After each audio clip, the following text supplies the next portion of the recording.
honey. Hey, sweetheart. This is Sunday. Where are you going? Sorry about that. I'm running a little late for handing over purpose. I got to go for a quick trip.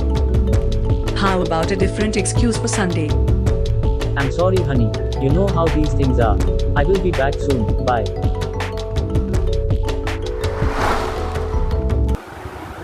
பார்த்தீங்களா mystery book அப்படிங்கிற animated series பற்றி தான் இந்த video ஃபுல்லாக பார்த்துருக்கோம். YouTube search button தட்டினாவே ப்ளூ செட்டர் மாடலேருந்து டாப் 10 மூவிஸ் வரைக்கும் எல்லாருமே ரிவ்யூ போடுறாங்கப்பா. ஆனால் இதில் என்ன ரிவ்யூ இருக்குன்னு பார்க்குறீங்களா? வாங்க பார்க்கலாம்.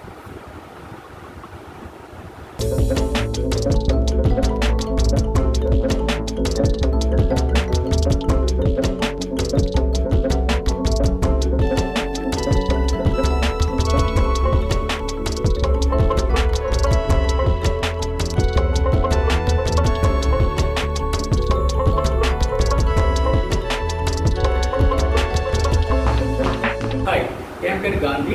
நான் வந்து ஒரு பிஸ்னஸ்மேன். நான் வந்து ஃபுட்வேர் வச்சு நடத்திட்டு இருக்கேன். டீ ஸ்டால் வச்சுருக்கேன், மோர் ஸ்பாட் வச்சுருக்கேன். இந்த மாதிரியான பிஸ்னஸ் நான் பண்ணிகிட்டு இருக்கேன். மீடியாவும் ஒரு பிஸ்னஸ் தானே.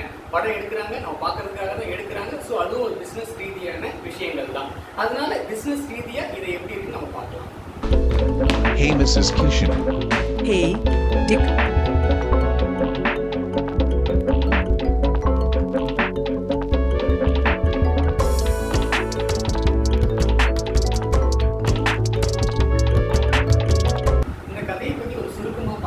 ஒரு அழகான ஃபேமிலி இருக்காங்க. ஹஸ்பண்ட் ஒய்ஃப் இருக்காங்க. அவங்களுக்கு 2 குழந்தைங்க இருக்காங்க. அந்த 2 குழந்தைங்க வேலைக்கு போகிறாங்க, ஸ்கூல் போகிறாங்க. அவங்க ஒரு சப்ஜெக்டை தனியாக இருக்கான்னு வச்சுக்கோங்க. அப்புறமா ஹஸ்பண்ட் பற்றி தான் நம்ம பேச போகிறோம். அவர் எப்படின்னா வேலைக்கு போகிறாரு, வீட்டுக்கு வராரு, சாப்பிட்றாரு, தூங்குறாரு. இதே வந்து ஒரு ரோபோ மாதிரியே இருக்காருன்னு வச்சுக்கோங்களேன். ஆனால் ஒய்ஃப் அவங்க வந்து ஒரு ஃபன்னியாக, ஒரு என்டர்டெயின்மெண்ட்டாக, ஒரு ஜாலியாக இருக்கணும்னு நினைக்கிறாங்க. ஆனால் அது அவங்களுக்கு அமையல. இதுதான் மெயின் கான்செப்டாக இருக்குது. ஸோ இப்போ வந்து அந்த ஒய்ஃப் வந்து அவங்க வாழ்க்கையை இதை கண்டினியூ பண்ண போகிறாங்களா, இல்லை இதை எப்படி அமைச்சிக்க போகிறாங்க, அவங்களுடைய பார்வை என்ன, எந்த மாதிரி நோக்கம், எப்படி போக போகுது, அதை பற்றி தான் ஃபுல் கான்செப்டாக இந்த வெப் சீரிஸ் எடுத்திருக்காங்க. ஸ்டோரி பற்றி பார்த்தோம். அடுத்தபடியாக இந்த ஸ்டோரியில் பாசிட்டிவ் மற்றும் நெகட்டிவ் பற்றி நம்ம பார்க்கணும். நான் ஃபஸ்ட்டு பாசிட்டிவ் பற்றி நான் சொல்ல போகிறேன். அதில் முக்கியமான பாயிண்ட் பார்த்தீங்கன்னா, எல்லாமே இந்த வீடியோ ஃபுல் அண்ட் ஃபுல் எடுத்தது பார்த்தீங்கன்னா ஒரே ஒருத்தர் தாங்க. நம்ம தமிழில் பார்த்தீங்கன்னு வச்சுக்கோங்க, கதை, திரைக்கதை, வசனம் எல்லாமே டைரக்ஷன் சொல்லிட்டு ஒருத்தர் அப்படியே கொடுக்கணும். ஸோ ஆனால் இந்த விஷயங்கள் எல்லாமே 1000 கலைஞர்களை சேர்ந்து உருவாக்கியிருப்பாங்க. ஆனால் இங்கே பார்த்தீங்க அப்படின்னா ஒரே ஒருத்தர் தாங்க. யாருன்னு பார்த்தீங்கன்னா ஹரிஷ் சிதம்பரம் அவர் தாங்க. ஸோ அவருக்கு ப்ளஸ் பாயிண்ட்னு பார்த்தீங்கன்னா இதில் எல்லாமே அவர் மட்டும்தாங்க. என்னென்னு பார்த்தீங்கன்னு வச்சுக்கோங்க, வாய்ஸ் யூடியூப்லேருந்து சர்ச் பண்ணி எடுத்தாங்க. மியூசிக், ஸோ அதுலேயும் ஃப்ரீ மியூசிக்லாம் அவருடைய நாலேஜில் எல்லாமே எடுத்து போட்டிருக்காங்க. டெக்னிக்கல் ஒர்க் அவர் தான். ஸோ இப்படி பல விஷயங்கள் சொல்லிக்கிட்டே போகலாம். இது ஒரு பக்கம் இருக்கணும். அடுத்தபடியாக பார்த்தீங்கன்னு வச்சுக்கோங்களேன், கிளாரிட்டி. நான் வந்து நிறைய வீடியோஸ் பார்த்து தான் இதுக்கு நான் ரிவ்யூ கொடுக்குறேன். இந்த வீடியோவை மட்டும் நான் பார்த்துட்டு ரிவ்யூ கொடுக்கலைங்க. ஏன்னா மற்ற வீடியோ பார்க்கும்போது அந்த அனிமேட் சீரீஸ் பண்ணும்போது அதில் இப்போ போகிறாங்க வராங்கன்னு வச்சுக்கோங்க, அந்த ஆங்கிள் பார்க்கும்போதே டார்க்காக இருக்கும். ஒரு சிலது பேசும்போது இப்போ நம்ம மவுத் வழியே பேசுகிறோன்னா அந்த கரெக்டான வியூ இருக்காதுங்க. ஹோல்ஸ் வந்த மாதிரி இருக்கும், இல்லை சைடில் போகும். அந்த மாதிரி ஒரு வித்தியாசமான விஷயங்கள் எதுவுமே இல்லைங்க. அந்தளவுக்கு கிளாரிட்டியாக கரெக்டாக பொருத்தமாக செஞ்சுருக்காரு. அதை வந்து நான் இங்கே வந்து நான் மென்ஷன் பண்ணி சொல்லுவேன் அந்தளவுக்கு. அதே சமயம் வந்து ஒரு தமிழில் சொல்ல போனீங்கன்னு வச்சுக்கோங்களேன், ஒரு பேய் படம், பேய் சீரீஸ் அப்படின்னு நம்ம பார்ப்போம். இப்போ ஒரு பேய் கதை எடுத்திருக்காங்க அப்படின்னு பார்த்தீங்கன்னு வச்சுக்கோங்களேன், அதில் வந்து ஒரு டார்க்னஸ் காட்டியிருப்பாங்க. அப்படியே வந்து ஒரு த்ரில்லாக இருக்கும். அந்த கதையை பார்க்கும்போதே ஒரு பயம் இருக்கும். இது எதுக்காக சொல்ல வரேன்னா, அந்த உள் உணர்வு, அந்த பேய் கதைனா அந்த பேய் கதைக்குள்ளேயே போவாங்க.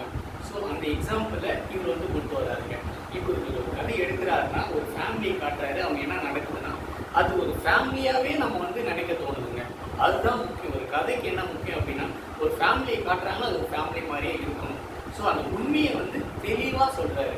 இது வந்து நான் ரொம்ப ஒரு ஒரு பெரிய டேரக்டராக ஆகக்கூடிய வாய்ப்புகள் கூட இந்த விஷயத்தில் அமையும் நான் சொல்ல வரேன். ஸோ இது வந்து ஒரு மிகப்பெரிய ப்ளஸ் பாயிண்ட்டாக நான் சொல்ல வரேன். அதே சமயம் அந்த மியூசிக் ஆகட்டும், அதுக்கப்புறம் வந்து வாய்ஸ், இது எல்லாமே வந்து கூகுளில் சர்ச் பண்ணி எல்லாமே கிளியராக நிறைய வாய்ஸ்லாம் சேஞ்ச் பண்ணி அதை எடுத்து இவர் எஃபர்ட் போட்டு பண்ணியிருக்காருங்க. இதெல்லாம் வந்து ஒரு விஷயங்கள்லாம் நான் சொல்ல வரேன். அப்புறமா பார்த்தீங்கன்னா ப்ளஸ் மட்டும் தான் சொன்னேன், நெகட்டிவ் சொல்லவே இல்லை அப்படின்னு கேட்பேன். கண்டிப்பாக நெகட்டிவ் நான் சொல்கிறேன். இங்கே பாருங்கள், நிறைய சீரீஸ் எடுக்கிறாங்க, படம் எடுக்கிறாங்க. 1000 கோடியிலேருந்து 10 ரூபா கூட நம்ம சிம்பிளாக பண்ணலாம், லட்ச ரூபாயில் கூட பண்ணலாம். ஆனால் அவங்களுடைய முயற்சி கஷ்டப்பட்டு அந்த விஷயங்களை உருவாக்குறாங்க. ஆனால் அந்த உருவாக்குற ஒரு விதத்தை ஒரே செகண்ட் ரிவ்யூவில் மொத்தமாக காலி பண்ணிடுறாங்க. ஓகேங்களா? அது வந்து சொல்லலாம், ஆனால் உண்மையை சொல்லலாம், ஏனோ தானு பொய் சொல்லலாம். ஓகேங்களா? ஸோ இதில் என்ன நான் நெகட்டிவாக சொல்ல வரேன் அப்படின்னா, ஃபஸ்ட்டு பார்த்தீங்கன்னா இன்வெஸ்ட்மெண்ட். இவர் பண்ண இந்த விஷயம், இந்த சீரியஸ் ஃபுல்லாக அவர்கிட்ட என்ன இருக்குதோ அதை வச்சு ஹார்ட் ஒர்க் பண்ணி செஞ்சுருக்காங்க. மைனஸ்ன்னு பார்த்தீங்க அப்படின்னா அந்த இன்வெஸ்ட்மெண்ட்டும் அந்த பொருளாதாரம், அந்த எக்கனாமிக் அது இல்லாதனால இருக்கிறத வச்சு மட்டும் பண்ணியிருக்காரு. ஸோ இன்வெஸ்ட்மெண்ட்டு பொருளாதார ரீதியாகவும் நிறைய இருந்தால் இதை விட ஒரு பெரிய படைப்பாக அவர் பண்ணுவார் அப்படின்னு சொல்லிட்டு எனக்கு தோணுது. என்னுடைய பாயிண்ட் ஆஃப் வியூலேருந்து நான் சொல்கிறேன். ஸோ இந்த விஷயம் வந்து நீங்கள் பார்ப்பீங்க, அதே சமயம் உங்களுக்கு பிடிச்சிருக்கும் இல்லைங்களா? உங்களுடைய கமெண்ட்ஸும் கமெண்ட் பாக்ஸில் ஷேர் பண்ணுங்கள். அப்போ தான் நான் சொல்கிற விஷயங்கள் உண்மையா பொய்யா அப்படின்னு சொல்லிட்டு நாங்களும் பார்க்க முடியும், நீங்களே தெரிஞ்சுக்கலாம், மற்றவங்களும் பார்க்கலாம். சரிங்களா? ட்ரெயிலருடைய லிங்க் டிஸ்கிரிப்ஷனில் போட்டிருக்கேன், அதை கிளிக் பண்ணி பாருங்கள்.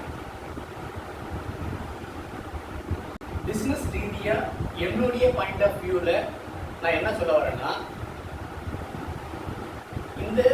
இந்த வீடியோவுக்கு நான் இன்வெஸ்ட்மெண்ட் பண்ணுவேன்னா பண்ண மாட்டேன்னா, ஏன் பண்ணுவேன் ஏன் பண்ண மாட்டேன் அது நான் உங்களுக்கு சொல்கிறேன். நான் இதை இன்வெஸ்ட் பண்ணணும் அப்படின்னா இதில் வந்து குவாலிட்டியும் கண்டென்ட்டும் இருக்கணும், ஒரு உண்மை ஒரு உணர்வும் இருக்கணும். அப்படி இருந்தால் மட்டும்தான் எந்த வீடியோவாக இருந்தாலும் மக்களுடைய போய் சேரும், ரீச் ஆகும். அதில் கண்டிப்பாக இன்வெஸ்ட்மெண்ட் பண்ணுறவங்களுக்கு ஒரு பெனிஃபிட்டாக அமையும். சப்போஸ் இதில் எதுவுமே கண்டென்ட்டும் இல்லை, ஒரு கிளாரிட்டி இல்லை, ஒரு உண்மை இல்லை அப்படின்னா நான் இதில் கண்டிப்பாக நான் பண்ண மாட்டேன். ஆனால் இந்த வீடியோ நான் பொறுத்தவரை ஏற்கனவே ஸ்டார்டிங்கில் நான் சொல்லியிருக்கேன், அந்த கிளாரிட்டி, அந்த உணர்வு நம்ம பார்க்கக்கூடிய விஷயங்கள் அப்படியே அந்த வீடியோக்குள்ளே நம்மளை அழைச்சிட்டு போகுது. ஸோ அதனால் நான் என்ன சொல்ல வரேன் அப்படின்னா, கண்டிப்பாக இவருக்கு என்னால் முடிஞ்ச சப்போர்ட்டை இப்போல இருக்க ஸ்டார்ட் பண்ணுங்க. ஏன் அப்படின்னா அந்த ஸ்டோரி கண்டென்ட்டாக இருக்கட்டும், அந்த ஒரு நல்ல விஷயங்களாக இருக்கட்டும், விஷுவலாக இருக்கட்டும், எல்லாமே வந்து ஒரு பெரிய டைரக்டராக ஆகக்கூடிய வாய்ப்புகள் கண்டிப்பாக அவர் உருவாக்கிட்டு இருக்காரு. ஸோ அதனால் நான் வந்து என்னுடைய பாயிண்ட் ஆஃப் வியூவில் அதை வந்து நான் பயன்படுத்திப்பேன் அப்படின்னு சொல்லிட்டு நான் நம்புகிறேன். இந்த வீடியோலாம் பார்த்துட்டு இருக்கீங்க, பார்த்துட்டு உங்களுடைய கமெண்ட்ஸும் சொல்லுங்கள், ஷேர் பண்ணுங்கள். பிஸ்னஸ் ரீதியாக மற்றவங்களுடைய பாற்றும் என்னுடைய பாற்றும் என்னவா இருக்கும் நீங்கள் நினைக்கிறீங்க? நான் சொல்ல பாருங்க, என்னுடைய பாற்று இதில் இருக்கணும்னு நான் நினைக்கிறேன். என்ன அப்படின்னு பார்த்தீங்கன்னு வச்சுக்கோங்களேன், அவருடைய கண்டென்ட்டும் சரி, ஸ்டோரி டெல்லிங்கும் சரி, எல்லாமே கரெக்டாக இருக்குது. ஸோ என்னால் என்ன முடியும் அப்படின்னு நினைக்கிறீங்க அப்படின்னு பார்த்தீங்க அப்படின்னா, நான் வந்து அவருக்கு ஆடோ இல்லை ஷார்ட் ஃபிலிம் எடுக்கக்கூடிய விஷயங்களோ அதுக்கான தேவையான இன்வெஸ்ட்மெண்ட் பண்ணுறதுக்கான விஷயங்களை நான் ஸ்டார்ட் பண்ண போகிறேன். ஏன்னா எனக்கு பிடிச்சிருக்கு, அதனால நான் பண்ண போகிறேன். ஸோ உங்களுக்கு பிடிச்சிருக்கா பிடிக்கலையான்னு சொல்லிட்டு நீங்களும் பாருங்கள், உங்களால் முடிஞ்சாலும் நீங்கள் பண்ணலாம். ஓகேங்களா? அடுத்தபடியாக பார்த்தீங்க அப்படின்னா, என்னுடைய தாட்டில் இந்த வீடியோவுக்கு எவ்வளோ ஸ்டார்ஸ் கொடுக்கலாம், டோட்டல் 5 ஸ்டாருக்கு இது எவ்வளோ கொடுக்கலாம் அப்படின்னு பார்த்தீங்க அப்படின்னு சொன்னீங்கன்னா, நான் 5க்கு 4.5 கொடுக்க போகிறேங்க. நாங்கள் எடுத்தோடனே அவ்வளோ கொடுப்பீங்களா அப்படின்னா, அவர் என்ன உங்கள் ஃப்ரெண்டா இல்லை உனக்கு சப்போர்ட் பண்ணாரா? அப்படி கிடையாது. நான் பார்த்த விதம் என்ன அப்படின்னா, அவருடைய ஒர்க்கை பார்த்தேங்க, அவருடைய தரத்தை பார்த்தேங்க, கண்டென்ட் ஒன்று இருக்குது பார்த்தீங்களா, அந்த கண்டென்ட் தாங்க பார்த்தேங்க. அவருடைய ஹார்ட் ஒர்க்கை பார்த்தேங்க. ஒரே ஆள், சிங்கிள் ஆளாக ஒரு அனிமேட்டட் சீரியஸை எடுத்து பண்ணியிருக்காங்க. யாராலையும் எல்லாராலையும் பண்ண முடியும், ஆனால் பண்ணி செயல்னு ஒன்று இருக்குது, செயல்பாடுன்னு ஒன்று இருக்குங்க, முயற்சின்னு ஒன்று இருக்குங்க.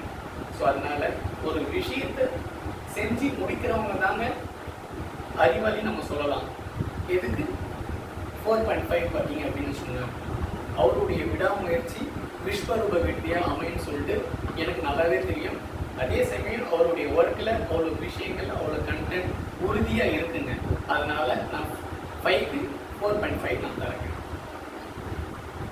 இன்னும் மீறி அந்த 5 பாயிண்ட் ஏன் கொடுக்கலன்னு நினைக்கிறீங்களா? என்ன அது குசுரா விட்டுடலாமா அப்படின்னு நீங்கள் நினைக்கிறீங்களா? ஏன் சொல்லலை, ஏன் கொடுக்கல அப்படின்னு பார்த்தீங்கன்னு வச்சுக்கோங்க, பர்ஃபெக்ஷன், கிளாரிட்டி எல்லாமே வந்து கொஞ்சம் அந்த கொசுறு தாங்க, கொசுறு அளவு மட்டும்தாங்க மிஸ் ஆகிடுது. அதையும் அவர் சரி பண்ணிட்டாருன்னா ஃபுல் ஃபினிஷிங்க. அவுட் ஆஃப் 5க்கு நான் 5 தருவேங்க. That's it. நான் ஃபஸ்ட்டு சொல்லியிருந்தேன் கிளாரிட்டி, வியூ எல்லாமே பக்காவாக இருந்துன்னு சொன்னேன். அது ஏன் சொன்னேன் அப்படின்னா, அதே சமயம் மற்ற வீடியோவும் நான் பார்த்துருக்கேன் அப்படின்னு சொல்லிட்டு முன்னாடியே நான் மென்ஷன் பண்ணியிருக்கேன். மற்ற வீடியோஸ் பண்ணும்போது பார்க்கும்போதும் மற்ற வீடியோஸ் கம்பேர் பண்ணும்போது இது 80% 80 to 90% வந்து பக்காவாக இருக்குது. அதை விட நல்லா இருக்குது. அந்த பர்ஃபெக்ஷன் ஃபினிஷிங்கும் இதை விட நல்லா வரணுன்றதுக்காக அந்த பாயிண்ட்டை நான் குறைக்கிறேன். ஸோ ஃபுல் பர்ஃபெக்ஷன் இருந்தால் மட்டும்தான் நம்ம இன்னும் மேலும் மேலும் நம்மளுடைய டார்கெட்டை, நம்மளுடைய அச்சீவ்மெண்ட்டை கிட்ட நெருங்காத அளவுக்கு நம்ம பார்த்துக்கணும். ஸோ அதனால் நம்மளுடைய முயற்சி மேலும் மேலும் பர்ஃபெக்டாக இருக்கணுன்றதுக்காக அந்த 5 பாயிண்ட்டை குறைச்சி நான் குறிப்பிட்டிருக்கேங்க.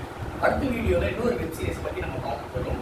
அதே சமயம் அதை விட சுவாரஸ்யமான விஷயங்கள் ஏதாச்சும் அமைச்சா அதை பற்றி நம்ம பார்ப்போம்.